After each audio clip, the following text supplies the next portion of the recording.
چیزی دیگر وعده ها و آرزوهای عملی نشونده. پروردگار در سوره نساء آیت 120 میگوید یعدهم و یمنیهم و ما یعدهم الشیطان الا غرورا.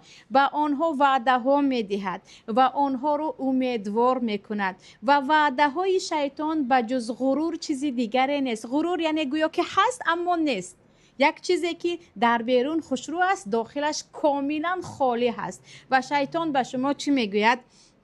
الان نمازت را نخوانی هم می شود، خالی می بینی خیلی روزهای خوب در پیش است، خیلی زمان داری، یک وعده ها و سبحان الله خصوصا در وقت گناه کردن کنی بیا به همین گناه دست بزن. می بینی که مثلا به دخترک ها خصوصا میگن نمازت را نخوان، دوگانه هایت را بین، با اینها خرسندانه روزت را گذران. و تو شرط نیست از اهل دین بودن کار کن، پول کار کن.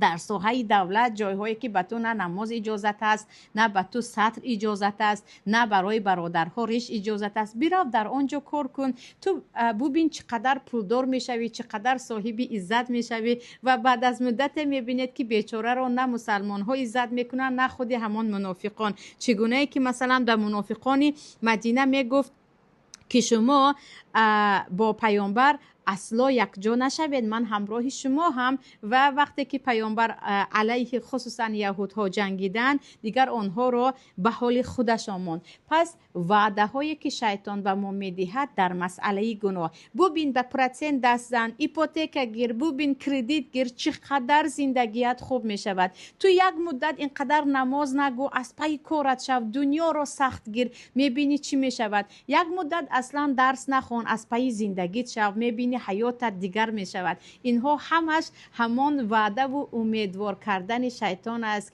که ما را از رازگی پروردگار و اینچنین از موفق شدن در دنیا باز می دارد. همان وقتی که آرزوهای دروغین می آید، که آرزوهایی که شیطان در قلب ما جا می کند یا امیدواری هایی که شیطان به قلب ما جا می کند به جز فیلم های ساخته و بافته چیزی دیگری نیست. خصوصا در مسئله رابطه های محرم، با فلانی صحبت کن، با فلانی آشنا شو، با او حیات خوب انشاءالله با هم می سازید، همسری آینده تو می شود. یا اینکه مثلا اصلا با این خواهرت قهری شو، می بینی که خودش بخشش پرسان پیش تو می آید، یکی می بینی که با یک قهری شدن دیگر خواهرت بر روی تو نگاه نمی کند، یکی می بینی که با آرزوهای با یک انسانی تماما به تو نامحرم رابطه بستی، آن انسان پس از مدت به تو نگاه نمی کند